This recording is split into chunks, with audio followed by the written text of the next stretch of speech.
ఓం నమో అరుణాచల శివ. స్మరణాత్ అరుణాచలే.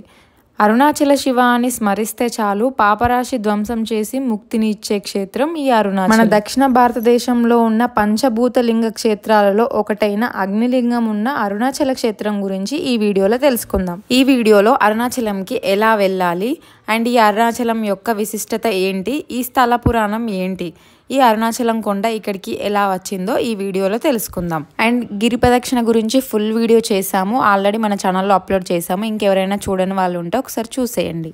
ఈ అరుణాచలం తమిళనాడు రాష్ట్రంలోని తిరువన్నామలై డిస్టిక్లో ఉంది. మన తెలుగు రాష్ట్రాల నుంచి తిరువన్నామలైకి రావడానికి ట్రైన్స్ అయితే అవైలబుల్ ఉన్నాయి. ఐఆర్సిటీ వెబ్సైట్లోకి వెళ్ళి from location and to location ఇచ్చి డేట్ ఇచ్చేసి సెర్చ్ చేస్తే మనకు ట్రైన్ అవైలబిలిటీ కనిపిస్తుంది. హైదరాబాద్ నుండి తిరువన్నామలైకి డైరెక్ట్ ట్రైన్స్ అయితే 3 అవైలబుల్ ఉన్నాయి. హైదరాబాద్లోని కాచిగూడ నుంచే 3 ట్రైన్స్ అయితే ఉన్నాయి. ఎవ్రీ మండే ఒక ట్రైన్ ఉంది, అది మధురై ఎక్స్ప్రెస్. ఇది రాత్రి 8:30కు ఉంది. అండ్ నెక్స్ట్ కాచిగూడ నుంచి ఎన్సీజే స్పెషల్ ట్రైన్ ఉంటుంది, ఎవ్రీ ఫ్రైడే 7:45కు ఉంటుంది. అండ్ మూడవ ట్రైన్ వచ్చేసి ఎవ్రీ వెనస్డే ఉంటుంది, మార్నింగ్ 9-10కు ఉంటుంది, ఎండియు స్పెషల్ ట్రైన్, అది కూడా కాచిగూడ నుంచి ఉంటుంది. ఇవి 3 కూడా డైరెక్ట్ ట్రైన్స్ తిరువన్నామలైకి కాచిగూడ నుంచే ఉంటాయి. ఇలా డైరెక్ట్ ట్రైన్స్ మీరు వెళ్ళాలనుకున్నప్పుడు అవైలబుల్ లేకుంటే కాట్పాడి జంక్షన్ వరకు వెళ్ళొచ్చు. అక్కడ నుంచి వేలూరు వరకు వెళ్ళాలి, దగ్గరే ఉంటుంది, 5 minutes. కాట్పాడి జంక్షన్ నుంచి వేలూరు వరకు బస్సెస్ ఉంటాయి అండ్ ఆటోస్ కూడా ఉంటాయి. మళ్ళీ వేలూరు నుంచి బస్సెస్ ఉంటాయి తిరువన్నామలైకి. 10 minutesకి ఒక బస్ అయితే వస్తుంది. అక్కడ నుండి వేలూరు నుండి తిరువన్నామలైకి 80 kilometers డిస్టెన్స్ ఉంటుంది. హైదరాబాద్ నుంచి కాట్పాడి జంక్షన్ వరకు అయితే చాలా ట్రైన్స్ అయితే అవైలబుల్ ఉన్నాయి, ఎవ్రీడే ట్రైన్స్ ఉన్నాయి. సికింద్రాబాద్ నుంచి ఎవ్రీడే శబరి ఎక్స్ప్రెస్ ఉంటుంది, మధ్యాహ్నం 12:20కు ఉంటుంది. ఇక్కడ రైట్ సైడ్లో ఏ టైంకి రీచ్ అవుతాం అనేది కూడా ఉంది. సో ఇక్కడ మనకు కావాల్సిన ట్రైన్ ఆ టైం అవైలబిలిటీ చూసుకొని ఇక్కడ బుక్ నౌ అని క్లిక్ చేసి ట్రైన్ టికెట్ బుక్ చేసుకోవాలి. మన భారతదేశంలో పంచభూతలింగ క్షేత్రాలు ఉన్నాయి. వాటిల్లో ఆకాశలింగం, వాయులింగం, పృథ్వీలింగం, జలలింగం, అగ్నిలింగం, ఇవి 5 లింగ క్షేత్రాలు ఉన్నాయి. ఆకాశలింగం చిదంబరంలో ఉంది. ఆకాశలింగం అనగా అంతటా పరమాత్మ ఉన్నాడన్న స్థితి. శ్రీకాళహస్తిలో వాయులింగం ఉంది. వాయువు అనగా గాలి, దీపముల కదలికల చేత మనకి వాయులింగం అని తెలుస్తుంది. కంచిలో పృథ్వీలింగం ఉంది. పృథ్వీలింగం అనగా మనకి తెలుస్తోంది మట్టి రూపంలో ఏకాంబరేశ్వరుడు శివలింగం లాగా ఉంటాడు. జంబుకేశ్వరంలో జలలింగం ఉంది. జలము అంటే నీరు అని మనకు తెలుస్తోంది. అరుణాచలంలో అగ్నిలింగం. అగ్నిలింగం అంటే అగ్నిహోత్రం ఉండాలి కదా, సో దాని గురించి తెలుసుకుందాం. ఇప్పుడు మనం ఉన్నది కలియుగంలో కదా. పురాణాల ప్రకారం మనకు 4 యుగాలు ఉన్నాయి కదా, సత్యయుగం, త్రేతాయుగం, ద్వాపరయుగం, కలియుగం. మొదటి యుగమైన సత్యయుగంలో శివుడు ఇక్కడ అగ్నిలింగంగా ఆవిర్భవించాడంట. రెండవ యుగమైన త్రేతాయుగంలో అంటే రాముడున్న నాటి కాలం యుగంలో ఈ కొండ రత్నాలమయంతో కూడిన కొండలాగా మారిందంట. మూడవ యుగమైన ద్వాపర యుగంలో అంటే కృష్ణుడు ఉన్నప్పటి యుగంలో ఈ కొండ స్వర్ణమయమైన కొండగా మారిందంట. 4వ యుగమైన కలియుగంలో ఈ కొండ చెట్లతో మట్టితో కూడిన కొండలాగా మారిందంట. ఇది చాలా మహాన్వితమైన క్షేత్రం. ఈ కొండ చుట్టూ 14 kilometers ఉంటుంది. ఇక్కడికి వచ్చే భక్తులు రోజు గిరి ప్రదక్షిణ చేస్తూ ఉంటారు. 14 kilometers గిరి ప్రదక్షిణ చేస్తారు. పౌర్ణమి సమయాల్లో అయితే చాలా వేల మంది భక్తులు వస్తూ ఉంటారు. ఇక్కడ మనకు కనిపిస్తున్నది రాజగోపురం. ఇక్కడ గుడి చుట్టూ 4 గోపురాలు ఉంటాయి, మళ్ళీ లోపల కూడా 4 గోపురాలు ఉంటాయి. సో ఇప్పుడు ఈ అరుణాచలం కొండ ఇక్కడికి ఎలా వచ్చిందో తెలుసుకుందాం. ఒకప్పుడు శ్రీమన్నారాయణుడు లోక శ్రేయస్సు కోసం అనేకమైన పదార్థాలు సృష్టించాడు. అప్పుడు ఆయన అనుగ్రహంతో సూర్యభగవానుడు కశ్యపునికి అదితికి కొడుకుగా పుట్టాడు. కశ్యప ప్రజాపతికి దక్షిణ కుమార్తెలు 13 మంది భార్యలు. ఆ 13 మంది భార్యల్లో 2 భార్యలు ఎక్కువగా స్నేహంగా ఉండేవారు, కద్రువ మరియు వినత. ఒకరోజు వీళ్ళిద్దరూ కశ్యప ప్రజాపతిని సేవిస్తుండగా ఏం కావాలో కోరుకోండి అన్నారు ఆయన. 1000 మంది బలిష్ఠులైన కుమారులు కావాలని కద్రువ కోరుకుంది. అప్పుడు కశ్యప ప్రజాపతి అన్నారు, నీకు 1000 గుడ్లు పుడతాయి, వాటిల్లోంచి పాములు పుట్టుకొస్తాయి, వాళ్ళు బలవంతులు అవుతారని అన్నాడు. అప్పుడు కశ్యప ప్రజాపతి వినతను కూడా అడిగాడు, నీకేం కావాలని. అప్పుడు ఆమె అంది, నాకు ఒకే దెబ్బతో ఆ 1000 మందిని చావగొట్టగలిగే ఒక బలమైన కుమారుడు కావాలి, ప్రపంచంలో నిరంతరం తిరుగుతూ ఉండే మరో కుమారుడు, 2 కుమారులు కావాలి అంది. అప్పుడు ఆయనే తదాస్తు అన్నారు. కద్రువకి 1000 గుడ్లు పుట్టాయి, వాటిలోంచి పాములు పుట్టుకొచ్చాయి. వినతకు 2 గుడ్లు పుట్టాయి, కానీ వాటి నుండి పిల్లలు రావట్లేదు. ఒక 500 సంవత్సరాల తర్వాత ఈమె ఇంకా పిల్లలు బయటకు రావట్లేదని ఒక గుడ్డును పగలగొట్టింది. అప్పుడు ఆ పగిలిన గుడ్డు నుంచి ఒక ఆయన బయటకు వచ్చాడు. ఆయనకు నడుము తొడల నుంచి కింది భాగం లేదు, ఓన్లీ పై భాగమే తయారైంది. అందువల్ల ఆయనను అనురుడు అని పిలుస్తారు. అలా సగం అవయవాలతో బయటకు రావడం వల్ల ఆయన కోపం వచ్చి తన తల్లిని శపిస్తాడు. నన్ను ఇలా పగలగొట్టి పాడు చేసినందుకు నువ్వు నీ సవతికి 1000 ఏళ్ళు దాసివై ఉండు అని శపించాడు.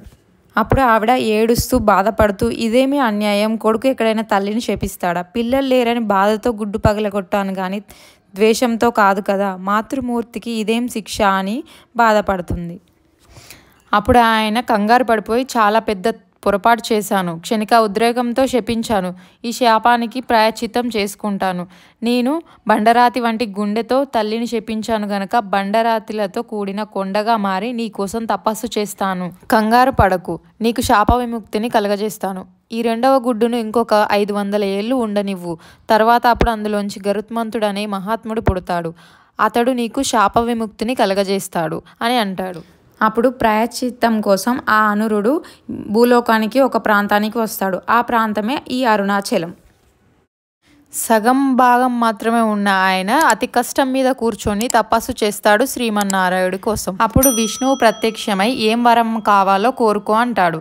అప్పుడు ఈయన, నేను కొండగా మారిపోవాలి, కొండ నాలాగా ఎర్రగా ఉండాలి, నా కీర్తి జగతి ప్రసిద్ధికెక్కాలి, ప్రతిదినం మొట్టమొదట ప్రజలు నన్నే చూడాలి అంటాడు. అప్పుడు విష్ణువు ఇలా అన్నాడు, ఈ వరం శివుడే ఇస్తాడు, శివుడి కోసం తపస్సు చేయమని అంటాడు. అప్పుడు ఆ అనురుడు మళ్ళీ 1000 సంవత్సరాలు శివుడి కోసం తపస్సు చేస్తాడు. అప్పుడు శివుడు ప్రత్యక్షమై అనుగ్రహించి ఇలా అంటాడు, భవిష్యత్తులో రథసప్తమి నాడు సూర్యభగవానుడు రథం ఎక్కబోతున్నాడు. ఆ రథానికి సారథిగా నువ్వే ఉంటావు. నీ ఎర్రని రూపం ప్రజలకు ముందుగా కనబడుతుంది. మనకు ఉదయాన్నే వచ్చే సూర్యకిరణాలు ఎర్రగా కనిపిస్తాయి కదా, ఆ ఎరుపు వర్ణం ఈ అరుణుడిదే అంట. ఈ శరీరాన్ని ఇక్కడే వదిలేసి ఒక దివ్యమైన రూపంతో సూర్యుని రథసారథిగా వెళ్ళు. ఈ రూపం ఇక్కడ కొండగా మారుతుంది. దీన్ని అరుణగిరి, అరుణాచలగిరి అని పిలుస్తారు. గిరి అన్న, అచలము అన్న కొండ అరుణాచలగిరిగా పిలువబడుతుంది. కొద్ది రోజుల్లో నేను నీ మీద ఒక అద్భుతమైన లింగ రూపంలో, స్తంభ రూపంలో ప్రత్యక్షమవుతానని శివుడు అంటాడు. అప్పుడు నువ్వు జగత్ ప్రసిద్ధికి ఎక్కుతావు. ఆకాశంలో సూర్యుడు ఉదయించినప్పుడు నీ దర్శనం అవుతుంది. ముక్తి పొందాలనుకునే వాళ్ళు నీ దగ్గరికి నీ చుట్టూ గిరి ప్రదక్షిణ చేయడానికి వస్తారు. ఈ రకంగా జగత్ ప్రసిద్ధికి ఎక్కుతావని శివుడు వరమిస్తాడు. పరమాత్మ అగ్నిలింగ రూపంలో ఈ అరుణాచల కొండ మీద ఎలా అవతరించాడో ఇప్పుడు తెలుసుకుందాం. సృష్టి ఆరంభ సమయంలో బ్రహ్మ, విష్ణువు ఇద్దరు నేను గొప్ప అంటే నేను గొప్ప అని తగాదా పడతారు. ఇద్దరి మధ్యలో చాలా పెద్ద యుద్ధమే జరుగుతుంది. లోకాలన్నీ కాలిపోయే పరిస్థితి వస్తుంది. అప్పుడు దేవతలు, మునులు అందరు కలిసి శివుడి దగ్గరికి వెళ్తారు, శివుణ్ణి ప్రార్థిస్తారు. అప్పుడు శివుడు అదృశ్య రూపంలో ఆ యుద్ధం జరిగే ప్లేస్కి వచ్చి వాళ్ళ ఇద్దరు యుద్ధాన్ని చూస్తాడు. బ్రహ్మ పాశుపతాస్త్రాన్ని వదులుతాడు, అది అగ్నితో ఉంటుంది. విష్ణువేమో మహేశ్వరాస్త్రాన్ని వదులుతాడు, అది కూడా అగ్నితో ఉంటుంది. ఈ 2 అస్త్రాలు ఢీకొంటే ప్రళయమే జరుగుతుంది, లోకమంతా నాశనం అయిపోతుంది అని శివుడు వెంటనే ఆ 2 అస్త్రాల మధ్యలోంచి ఒక అగ్నిస్తంభం లాగా ప్రత్యక్షమవుతాడు. ఆ అగ్నిస్తంభం బ్రహ్మాండం అంతా వ్యాపించి ఉంటుంది. తుది అంతాలు తెలియకుండా ఆకాశం వైపు మరియు కింది భూమి వైపు పొడవుగా అగ్నిస్తంభం వ్యాపించి ఉంటుంది. అప్పుడు బ్రహ్మ, విష్ణువులకి ఈ అగ్నిస్తంభం ఇక్కడికి ఎలా వచ్చిందో అర్థం కాదు. అప్పుడు ఆకాశవాణి ఇలా అంటుంది, మీరిద్దరూ నేను గొప్ప అంటే నేను గొప్ప అని తగాదా పడ్డారు కదా, ఇప్పుడు మీ ఇద్దరిలో ఒకరు కిందకు వెళ్ళి ఈ స్తంభం మొదలు చూచిరండి, ఒకరు పైకి వెళ్ళి శిరస్సు చూసిరండి, ఎవరు ముందుగా వస్తారో వారే సృష్టికర్తలు అని ఆకాశవాణి అంటుంది. అప్పుడు బ్రహ్మ విష్ణువుతో మీరు కిందికి వెళ్ళండి, నేను పైకి వెళ్తానని అంటారు. విష్ణువు శ్వేతవరాహ రూపం ధరించి భూమి తవ్వుకుంటూ కిందికి వెళ్తారు. ఇదంతా శివకేశవుల లీలే అంట. లోకంలో లింగం ఆవిర్భవింపబడాలి, మరియు బ్రహ్మగారికి గర్వం పోయి జ్ఞానోదయం కావాలి, మరియు లోకం బాగుపడాలని శివకేశవులు ఇద్దరు కలిసి ఇలా లీల ఆడారంట. విష్ణువు భూమి తవ్వుకుంటూ వెళ్ళడం చూసి బ్రహ్మగారు హంసరూపంలో మారిపోయి మొదలు చూడడానికి పైకి వెళ్తారంట. విష్ణువు భూమి తవ్వుకుంటూ కిందకు వెళ్ళి అలసిపోయి అగ్నిలింగం ఎక్కడైతే ఆవిర్భవించిందో మళ్ళీ ఆ ప్లేస్కి తిరిగి వస్తాడు. బ్రహ్మగారు హంస రూపంలో పైకి ఎగిరారు కదా, రెక్కలు అలసిపోయాయి కానీ ఎంత దూరం వెళ్ళినా కూడా అగ్నిలింగం శిరస్సు చూడలేకపోయారు. ఎలాగైనా విష్ణువు కన్నా నేనే గొప్ప, నేనే ముందు చూసి వెళ్ళాలని బ్రహ్మగారు అనుకుంటారు. అప్పుడు ఆ సమయంలో ఒక కేతక పుష్పం పైనుంచి కిందకు రాలుతూ ఉంటుంది. కేతక పుష్పం అని సంస్కృతంలో అంటారు, తెలుగులో మొగలి పువ్వు అంటారు. ఆ మొగలి పువ్వుని బ్రహ్మ ఇలా అడుగుతారు, మొగలి పువ్వు ఎక్కడి నుంచి వస్తున్నావు నువ్వు అని. సో ఆ పువ్వు ఇలా చెప్తుంది, భూలోకంలో ఒక కుమ్మరివాడు కుండలు చేసుకునే అతను ఒక శివలింగాన్ని మట్టితో తయారు చేసి ఆ శివలింగం పైన నన్ను పెడతాడు, అంటే పుష్పాన్ని పెడతాడు. అప్పుడు శివుడు ఆయన భక్తి మెచ్చి ఆ కేతక పుష్పాన్ని నెత్తి మీద ధరిస్తాడు. అలా నేను శివుని తలపైన ఉన్నాను. శివుడు తల ఊపగానే నేను తలపైన నుంచి జారిపోయి కిందకు వస్తూ ఉన్నాను అని కేతక పుష్పం చెప్తుంది బ్రహ్మగారితో. అప్పుడు బ్రహ్మగారు కేతక పుష్పాన్ని ఒక ఉపకారం అడుగుతారు. నేను అగ్నిలింగం యొక్క శిరస్సు చూశానని నువ్వు సాక్ష్యం చెప్పాలని అడుగుతాడు. అప్పుడు కేతక పుష్పం ఆ బ్రహ్మగారు అడిగితే చెప్పకుండా ఉంటానా అని సరే అంటుంది. ఆ సమయంలో కామధేనువు పైనుంచి కిందకు రావడం చూస్తాడు బ్రహ్మగారు. కామధేనువుని అడుగుతాడు, ఎక్కడి నుంచి వస్తున్నావు నువ్వని. అప్పుడు కామధేనువు అంటుంది, సాక్షాత్తు నా పాలతో శివుడి శిరస్సు పైన అభిషేకం చేసి వస్తున్నాను, అలా శివుడు నాకు వరం ఇచ్చాడు అని చెప్తుంది. అప్పుడు బ్రహ్మగారు కామధేనువుని ఉపకారం అడుగుతారు. ఆయనను కూడా సాక్ష్యం చెప్పమంటారు. నేను అగ్నిలింగం యొక్క శిరస్సు చూశానని సాక్ష్యం చెప్పమని అడుగుతాడు. అప్పుడు అది సరే చెప్తానంటుంది. అప్పుడు ఆ కేతక పుష్పాన్ని కామధేనువుని వెంట పెట్టుకొని అగ్నిలింగం ఆవిర్భవించిన ప్లేస్కి వెళ్తాడు. ఆ ప్లేసే అరుణాచల క్షేత్రం. అగ్నిలింగం ఆవిర్భవించిన ప్లేస్కి ఇప్పుడు ఇద్దరు వచ్చి ఉన్నారు కదా, బ్రహ్మగారు విష్ణువు. సో ఇద్దరు ఒకరినొకరు అడుగుతారు, నువ్వు చూసావా మొదలు, నువ్వు చూసావా తుది అని. సో అప్పుడు బ్రహ్మగారు చూశానంటారు, విష్ణువేమో నేను చూడలేదంటారు. బ్రహ్మగారిని విష్ణువు ఇలా అడుగుతారు, నువ్వు చూసావనడానికి సాక్ష్యం ఉందా అని. అప్పుడు బ్రహ్మగారు చెప్తారు, కేతక పుష్పం ఉంది అని చెప్తారు. అప్పుడు కేతక పుష్పాన్ని అడిగితే అవును బ్రహ్మగారు చూసారని అబద్ధం చెప్తుంది. ఇంకో సాక్ష్యం ఉందా, రెండవ సాక్ష్యం అని విష్ణువు అడుగుతారు. అప్పుడు ఇంకో సాక్ష్యం కామధేను ఉందని చెప్తారు. అప్పుడు కామధేను తలతో అవును చూశాడని నిలువుగా ఊపుతుంది, తోకతో చూడలేదు అని అడ్డంగా ఊపుతుంది. అప్పుడు విష్ణువు అక్కడ ఆవిర్భవించిన శివుణ్ణి అడుగుతాడు, బ్రహ్మగారు ఇలా మీ శిరస్సు చూశానని చెప్తున్నారు, ఇది నిజమో అబద్ధమో మీరే తేల్చండి అని విష్ణువు అంటారు. అప్పుడు వెంటనే అగ్నిలింగం పగిలి దాంట్లోంచి శివుడు ప్రత్యక్షమవుతాడు. రౌద్ర రూపంతో, 10 చేతులతో, పంచముఖాలతో, రుద్ర రూపంతో శూలం పట్టుకొని వస్తాడు. అప్పుడు శివుడు బ్రహ్మని ఇంత పెద్ద అబద్ధం చెప్తావా అని జటజటం నుంచి ఒక భైరవుణ్ణి సృష్టించి ఆ భైరవంతో బ్రహ్మని నరికేయని చెప్తాడు. అప్పుడు భైరవుడు బ్రహ్మగారు 5వ ముఖంతో అబద్ధం చెప్పారు కాబట్టి ఆ 5వ ముఖం పైకి చూస్తూ ఉంటుంది, దాన్ని చేతితో గిల్లేస్తారు.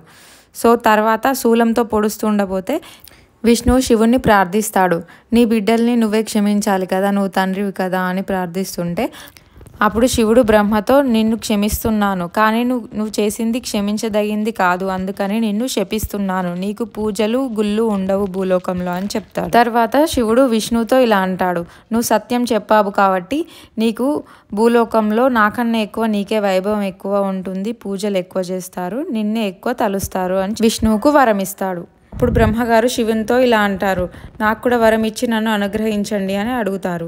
అప్పుడు శివుడు అంటాడు, నీకు ఆల్రెడీ శపించాను కదా, సో నీకు అరుదుగా 2 గుళ్ళు ఉంటాయి అని చెప్తాడు. నీకు గుళ్ళుండవు కానీ ఎక్కువ ఆనందం వచ్చినప్పుడు నీ పేరే తలుచుకుంటారు. అలా శివుడు బ్రహ్మకి వరం ఇస్తాడు.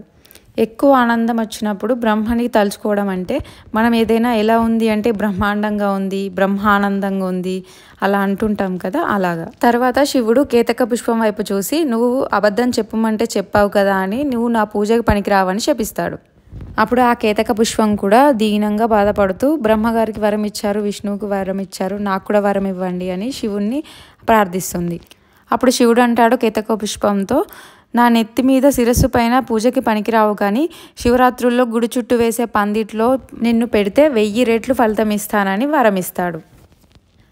తర్వాత శివుడు కామధేను వైపు చూసి, నువ్వు కొంచెం విచక్షణ కలిగి ఉన్నదాన్ని కాబట్టి తలతో అబద్ధం చెప్పి తోకతో నిజం చెప్పావు, అందువల్ల నీ ముఖం అపవిత్రం, నీ తోక పవిత్రమైనది, నీ పృష్ఠభాగం పవిత్రం అవుతుంది, నీ వెనుక భాగం నుంచి వచ్చే మూత్రం నర్మదా నదితో సమానం, నీ పేడ యమునా నదితో సమానం అవుతుంది, నీ పాలు గంగతో సమానం అవుతాయి, లేవగానే మాత్రం నీ మొహం చూస్తే మాత్రం దోషాలు కలుగుతాయి, కాబట్టి నీ పృష్ఠ భాగానికే పూజ చేసేట్టుగా అనుగ్రహిస్తున్నానని వరమిస్తాడు.